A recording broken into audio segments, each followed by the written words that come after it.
Hello ಗುಣ, ನಮ್ daddy ನನ್ ಯಾವ್ದೋ ಅಪಾರ್ಟ್ಮೆಂಟ್ ಅಲ್ಲಿ ಕೂಡ ಹಾಕ್ಬಿಟ್ಟಿದಾರ್ ಕಣೋ.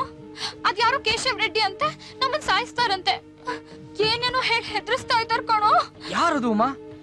ಯಾಕಂತೆ? ಉಮಾ ನಾವ್ ಪಿಕ್ನಿಕ್ ಹೋದಾಗ ಬಾಬು ರೆಡ್ಡಿ ಅನ್ನೋನನ್ನ ಬೇರೆ ಯಾವನೋ ಬಂದ್ ಸಾಯಿಸ್ದ ಅಲ್ವಾ? ಹೌದು. ಇಲ್ವಂತೆ, ಬಾಬು ರೆಡ್ಡಿ ನಾವೇ ಸಾಯಿಸಿದ್ವಂತೆ. ಉಮಾ ನೀನ್ ಎಲ್ಲಿದ್ಯಾ? ಉಮಾ ಬಾಗಲ್ ತೆಗೆಮ್ಮ. ನಾನ್ ಎಲ್ಲಿದ್ದೀನಿ ಅಂತ ನನ್ಗೆ ಗೊತ್ತಿಲ್ಲ ಕಣೋ. ಬೇಗ ಬಾರೋ ಗುಣ, ನನ್ನ ಇಲ್ಲಿಂದ ಕರ್ಕೊಂಡ್ ಹೋಗೋ ಪ್ಲೀಸ್. ಬರ್ತೀನಿ ಉಮಾ, ನಾನ್ ಬರ್ತೀನಿ, ಧೈರ್ಯವಾಗಿರು. ಉಮಾ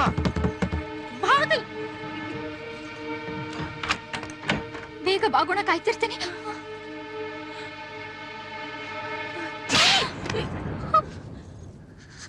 ಕೊಡ ಇಲ್ಲಿ. ಅನ್ಸೂಯ, ಇವಳು ರೂಮಿಂದ ಆಚೆ ಬರ್ತಾ ನೋಡ್ಕೋ. ಬಾರೆ ನಡಿ.